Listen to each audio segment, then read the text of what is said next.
Hello and welcome to Ask George with George Dobell in India and Elizabeth Botcherby, and it's the end of day 3 of the first test between India and England. Now we'll be producing these videos from every day of the 5-test series, and you can submit your questions via our social media channels at any time using the hashtag AskGeorge. And remember, you can read all of George's exclusives from England's tour of India and more by subscribing to the cricketer's digital offering for only $3.99. Just follow the link in the video description. Hi George, long time no see. How are you? Hello, how you doing? Yeah, I'm okay, thank you. It's lovely to be warm. Yeah, it's chilly in Manchester, unfortunately. It's lovely in Hyderabad.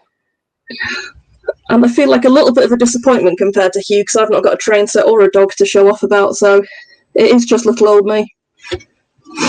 It's a substantial upgrade. Everyone knows it.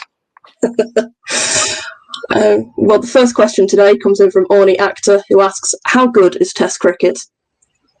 It's the best, isn't it? On days like this, it's fantastic when it, I don't know, can still surprise and delight you. And I really do think that that's quite good for the general game, what happened today, because I don't think anyone would have loved. I mean, even on a level, but you tell me, Indian supporters must be thinking, it's good to have a proper contest now. And obviously, India are still favourites, but if it had ended in 3 days with an innings loss, that would have been pretty, I don't know, it would have felt pretty tame. So yes, its power to surprise and delight is still there. It's still a great game, whatever the pressures it may be under.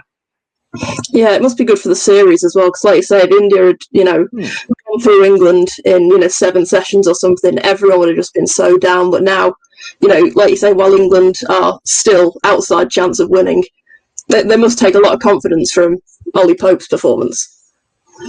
Yeah, definitely. It's sort of shown the way, hasn't it? But I was worried that 5 tests seemed too long. India v England in England, 5 tests fine, if you want, because I think that can be very competitive. But I thought that 5 tests here might not be that competitive. But, what do I know? It's game on, go to the 4th day. I mean, as we say again, India are still strong favourites, but they had a tough evening and they looked comfortable. Background Noise asks, are there any concrete things to learn from England's improved performance today, or was it simply a case that they played a wee bit better? I think it is more the latter, I wouldn't read too much into anything else. I think the openers played the same way in both innings. They tried to be positive. I thought, you get individual moments of brilliant mistakes, but that happens. Ben Stokes got a really good ball, didn't he? Don't know that you could argue that he should be more positive. But I thought the way he played in the first innings was excellent. He gave himself a chance, and no doubt, had he survived a wee bit longer, he would have gone on to the attack. But I don't really think there's masses to learn. But what you saw is that Ollie Pope got his tempo right, which he hasn't always. But he would accept that he was a little bit had a wee bit of fortune early on. Sometimes you need that, but he just relaxed and batted. He was obviously positive, but without being reckless. But I think that's increasingly what you're seeing from this side. The whole Bazball thing is they are played differently to how they played before. Of course they are, but it's quietened down a bit. It's calmed down a bit, and they're playing a more measured brand of it some of the time, not all the time. Lord Enzoni asks, could Pope's century have the same importance or impact as Cook's 100 in the 2012 first test and show the other batters it's possible against these bowlers in these conditions? I suppose it could. Yeah. If people don't remember, England were getting absolutely hammered in Ahmedabad in 2012, but Cook made us 176, I think. And India still won and won big. But it did, as you say, show the way. Then England went to Mumbai and won the next test. So it could do that, because I don't think what you're seeing with either Cook or Pope is completely impossible to replicate. They both. They're both very good, obviously, but they play pretty conventional cricket. Pope's obviously a more flamboyant player than Cook. So yeah, I think what you saw with Pope was someone who was trusting their own game. He wasn't doing anything we haven't seen him do before, really, I don't think. And yes, he played with a certain amount of confidence, but also without any recklessness. He trusted his defence, I thought. I think that's key. And he got through some real tough periods. Yeah, I think there is maybe there is some stuff there that the others could learn. He was quite happy to see off that spell from Bumrah in particular. And he was quite happy to play and miss at times and just get the hell on with it the next ball, put it out of his head. So I do think that he showed a sort of measured, mature approach to a testing moment, yeah. What were your thoughts on Ben Folkes' contribution? Because obviously he was a big part of that partnership, if, less limelight grabbing. Yeah, really good point. I think that's really well put, actually. I thought he did really well. I was a bit worried about him in the first innings. It looked like it all happened very quickly. But yes, he looked like a really good player of spin. He's happy to play the supporting role. He actually played one or two of the shots of the stand, didn't he? There's a cover drive that was just gorgeous. He reminded us that he's a very, very good player of spin. I think it is fair to point out that the pitch was a wee bit slower today. I don't know exactly why. Ravi Ashwin said it was a bit damp on day one. Because of that, it turned a bit quicker. And it, it's still turning, obviously, but it turned a wee bit slower today, and that seemed to help Ben Folkes. But yeah, it's a reminder of what an accomplished batter he is. Even before the keeping, and he got an unplayable ball to get out. And I know that's obviously, he walked off looking pretty disappointed with life. But I wonder if that's in the back of everyone involved in the game's minds right now. You would think that would happen more often as the game progresses. Maybe if England could get another 100, maybe they could start to utilise that sort of uneven bounce in the wicket. And once you get uneven bounce in the game, it's very difficult to play. It's a measure of chance, really. Then, so yeah, I thought, really good point. Ben Folkes did great. Gaming FTW asks, will giving Root so many overs to bowl have a negative impact on his batting? No, I don't think so. He's a fit fella. Bloody loves it, doesn't he? He loves it. No, I don't think any downside at all. I mean, you could argue, though. He could swap places with Stokes not bowling. But I think people like their roles in the side. I've spoken to Stokes about this a few times, and he feels that being at 6 is good for him because he can rebuild, which he clearly can. And also, if he's left with the tail, he can accelerate in a way that others can't. And there's some logic there, isn't there? I'd love to have seen him bat. I think he could bat top 3. But they've got other people doing that now. A Root, we know, look at the stats, is pretty settled at 4. I get the logic for swapping them, completely reasonable, but equally, they're very fit. I think they're just... Root's mad for cricket. He bloody loves it. He's a proper cricket geek, and I mean that very, very respectfully and fondly. He loves bowling all day. And think of the alternative, yeah? Think of those times. How long were England in the field in Chennai in 2016? This was a real low point in my life because I wasn't allowed in the press boxes on that tour. I'd upset the BCCI. And I was sitting at the end of the ground where the Buckingham Canal is. And the Buckingham Canal might sound like an okay name, but the Buckingham Canal is quite sewagey. And the smell was not great. And Lord, India batted forever. Maybe it wasn't that long, but it feels like it was 200 overs or more.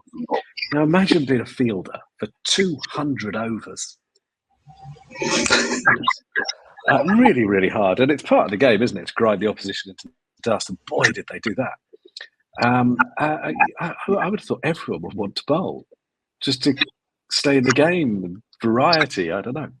So, no, I don't think there's any worries there at all. Is there an element at all that they might end up, relying on Root for kind of bowling miracles like they, ended up relying on him for batting miracles at one point? Well, there is here because, they don't have their other off spinner for reasons that we know about. I don't think they picked him anyway, but you never know. And I'm not sure they're going to have Jack Leach. And the fact is that he did look like England's certainly their best spin bowler in the first innings. Yeah, he's going to have to bowl lots. And if they're going to win this, there's an awful lot to do still. A lot of it will fall at Root's feet, but he'll love that. He's not going to be overawed, or He'll absolutely love it. And no worries there at all. Ben Ellis asks, what's a big enough lead on this pitch?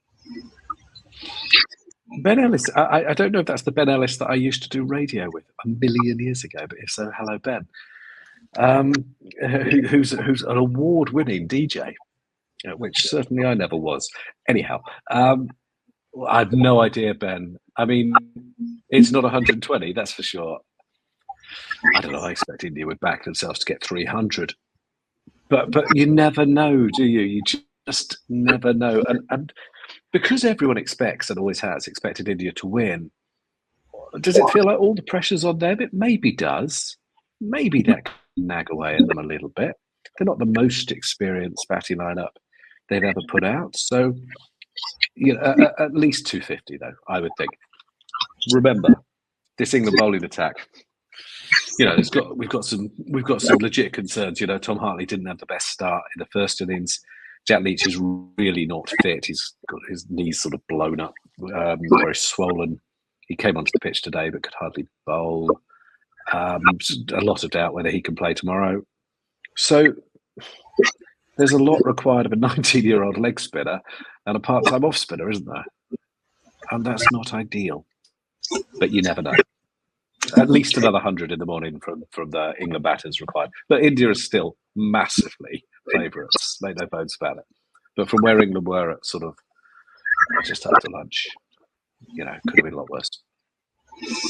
Simon Stokes asks, is there a danger that this fight back by England will result in a more extreme pitch for the next test? This pitch is tricky but has produced a fascinating match. That's a good pitch. Been a fun game. It's what do you want from the pitch? It's been fun. You want it to produce entertainment. Is it a danger? Okay, so that did happen in 2021. Very conventional, sort of old-fashioned Indian pitch in the first test.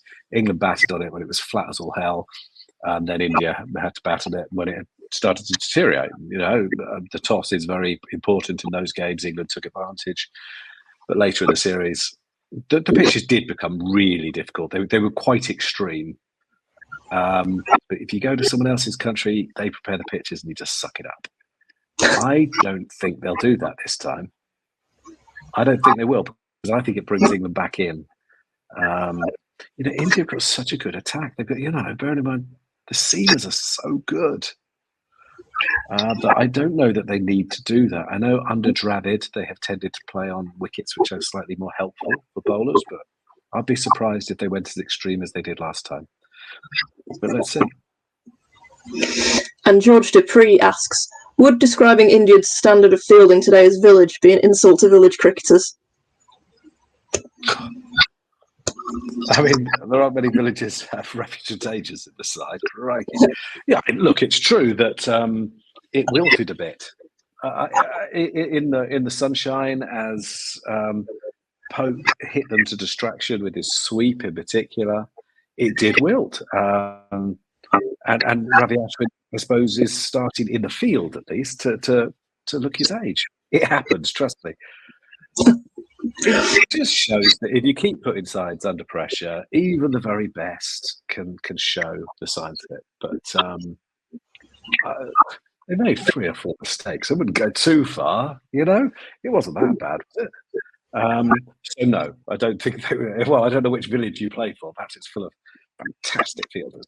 But the village cricket that I've seen, I think would be quite flattered to have, as I say, the likes of Jadeja on the side.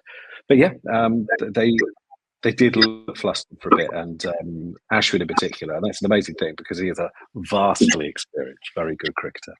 And all credit to Ollie Pope for doing that. Just shows what can happen, and it should give England a lot of belief. And I think it encourages. I don't know. I just feel so much more encouraged for the whole series. The point that you made earlier, it wouldn't be good for anyone, not for England, not for India, not for Test cricket, if this was completely one-sided. I thought Ollie Pope played brilliantly today. Showed some fight, some character, some real class. And we've got a match on our hands, and that's what we all want to see, isn't it? Yeah, how long do you think it'll take tomorrow to wrap the match up, or do you think we're going to day 5? I have no idea. How at one stage it looked today as if it might be over.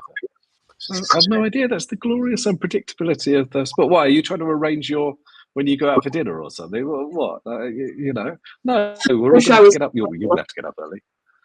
Huh? I wish I was that popular to have dinner dates for tomorrow. Oh, I'm sorry. Well, I'll probably be having room service here, so you've nothing to.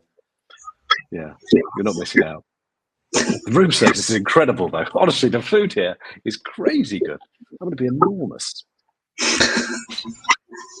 Well, thanks, George, and we'll be back tomorrow. Thank you.